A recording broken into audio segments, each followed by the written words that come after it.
안녕하십니까? 빛나는 뇌 브레인 트레이너 김대영입니다. 네, 오늘은 바로 경험의 멸종이라는 도서를 안내해 드리겠습니다. 네, 바로 경험의 멸종. 바로 이 기술이 경험을 대체하는 시대. 인간은 계속 인간일 수 있을까? 네, 저자는 이런 화두를 던지고 있습니다. 바로 크리스틴 로젠이 지은이고요. 옮긴이는 이영래, 어크로스 출판에서 출간 되었습니다.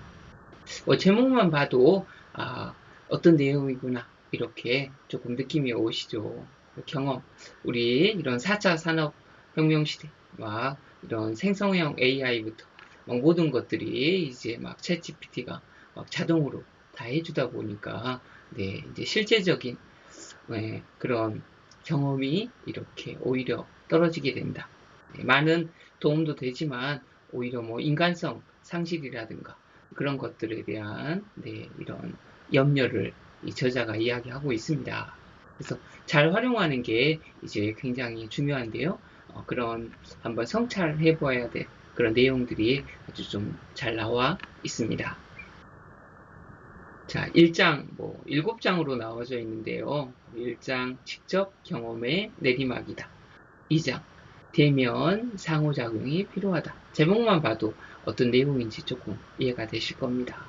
3장, 손으로 써야만 배울 수 있다. 자, 우리 뇌가 우리 손하고 또 제일 많이 연결되어 있으니까 이런 뇌 발달, 창의성하고도 또 연결이 되어 있겠죠. 4장, 기다림과 지루함의 기능에 대해서. 5장, 감정 길들이기. 6장, 이런 기술로 매개된 쾌락. 7장, 소멸하는 장소, 개인화된 공간. 이렇게 7장으로 구성이 되어 있습니다. 1장 같은 경우 이런 직접 경험의 내리막이다. 우리는 이제 직접 경험보다 바로 이 매개 경험을 소비한다는 거죠. 이렇게 화면과 이런 알고리즘이 현실을 바로 대신 설계한다는 겁니다. 편리함은 바로 이 깊은 체험을 빼앗는다는 거죠. 우리는 과거에 바로 무언가를 배우거나 느낄 때 직접 몸으로 부딪히며 경험했죠. 하지만 지금은 검색창에 바로 질문을 치면 곧바로 답을 얻을 수 있죠. 편리하긴 하죠. 또 유튜브 영상에서 막 세계 TV라든가 이제 굉장히 발달되어서 세계 곳곳 막 여행하는 거, 또 쇼핑이라든가 그런 것들, 여러 체험들을 이제 영상을 보는 순간 또 실제로 해보지 않아도 한 것처럼 느껴지게 됩니다. 이런 화면 속에 이런 경험이 마치 진짜 경험처럼 대체된다는 겁니다.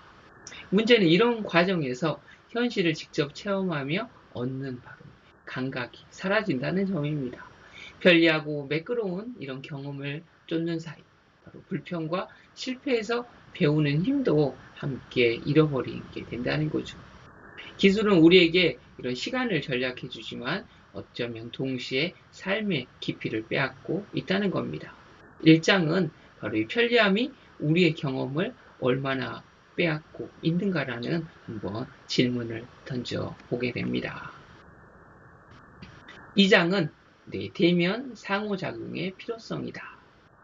바로 사람을 직접 만나는 순간에 진짜 감정이 생긴다. 또 요즘 편리하죠. 화상회의와 이런 메시지는 공감을 줄인다. 대면의 경험은 인간다움의 핵심이다. 이런 내용입니다. 바로 사람과 사람이 만나서 또 눈을 마주치고 표정을 읽고 몸짓을 느끼는 것. 이것이야말로 인간관계의 본질입니다. 하지만 우리는 이제 이런 메시지와 이모티콘으로 감정을 표현합니다. 화상회의는 아주 효율적이죠. 하지만 상대의 진짜 감정을 충분히 느끼기 어려운 점이 있습니다.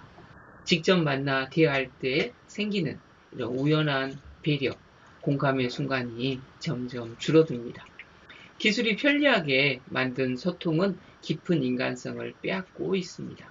결국 대면 경험이 사라질수록 우리는 공감과 갈등, 해결 능력을 잃게 됩니다. 이 장은 바로 인간답게 소통하는 법을 지키기 위해 대면 경험이 얼마나 중요한지를 안내해주고 있습니다. 이제 3장입니다. 손으로 써야만 배울 수 있는 거다. 바로 우리 뇌가 이런 손과 또 제일 많이 연결되어 있죠. 그래서 이런 손글씨와 만들기 같은 경우는 기억과 이런 사고를 강화시킵니다. 키보드 입력은 이런 깊은 학습을 대체하지 못합니다. 저도 이렇게 키보드만 막 쓰다가 이렇게 손으로 쓰려고 하면 글자가 이렇게 잘 안 써지더라고요. 어떠신가요? 바로 손을 쓰는 경험은 이런 창의성과 몰입을 키우게 된다는 겁니다. 바로 이런 손으로 써야만 배울 수 있다는 거죠. 아이들이 글씨를 배우던 시절 바로 연필을 쥐고 천천히 따라 쓰던 경험을 한번 떠올려 보세요. 손글씨는 바로 단순한 기록을 넘어서 기억과 사고를 강화하는 힘이 있습니다. 지금은 대부분 이런 키보드 입력과 터치로 바로 대체되고 있죠. 이런 디지털 입력은 빠르지만 깊은 이해와 연결을 만들지 못합니다. 손으로 무언가를 만드는 행위는 뇌의 다양한 영역을 바로 자극합니다. 그 과정에서 우리는 창의성과 몰입을 경험합니다. 책은 손을 통한 이런 경험이 단순한 기술이 아니라 바로 인간의 학습과 성장의 본질적이라고 말합니다. 즉, 손의 경험이 줄어드는 것은 곧 지적 그리고 정서적인 퇴화를 의미할 수 있다는 거죠. 아주 중요한 내용입니다. 4장, 기다림과 지루함의 기능이다. 지루함 속에서 바로 아이디어가 피어납니다. 하지만 요즘 즉각적인 보상은 집중력과 인내심을 약화시킨다는 거죠.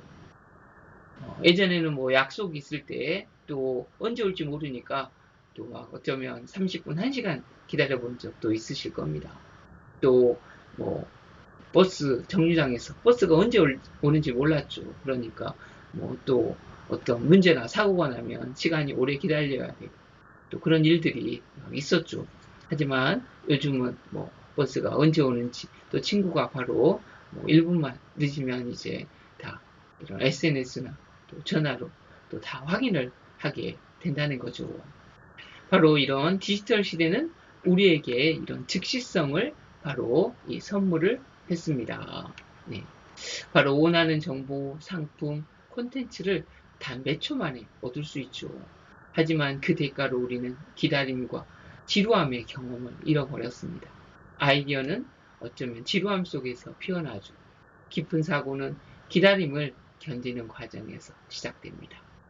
하지만 우리는 지루해지며 곧바로 스마트폰을 꺼내 들곤 합니다.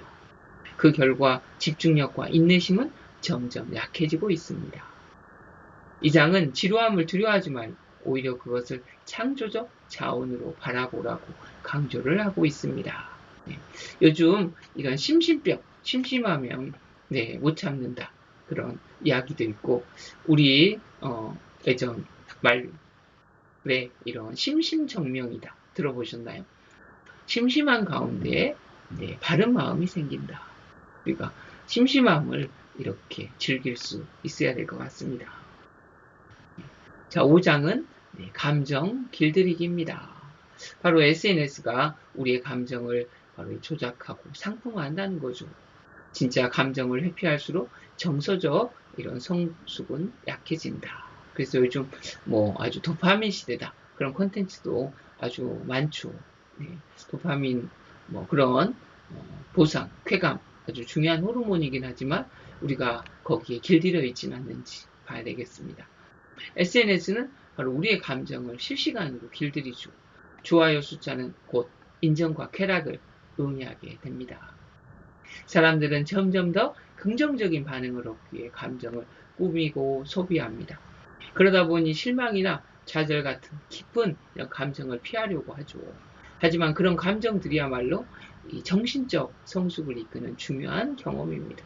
앱과 플랫폼은 우리의 감정을 상품화하고 단순화합니다. 그 속에서 우리는 자기 자신을 깊이 이해하는 힘을 잃어갑니다. 바로 5장 감정 길들이기는 감정조차 기술이 길들이고 있다는 불편한 이런 사실을 보여주고 있습니다. 다음 이제 6장 바로 기술로 매개된 쾌락이다.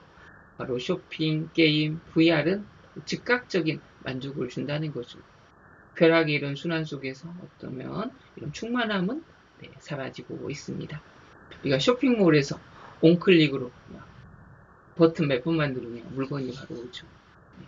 이런 게임이나 SNS에서는 즉각적인 재미, 또 VR 속에서 누리는 이런 가상의 체험들, 이런 것들은 강렬하지만 오래 가지 않는 쾌락입니다.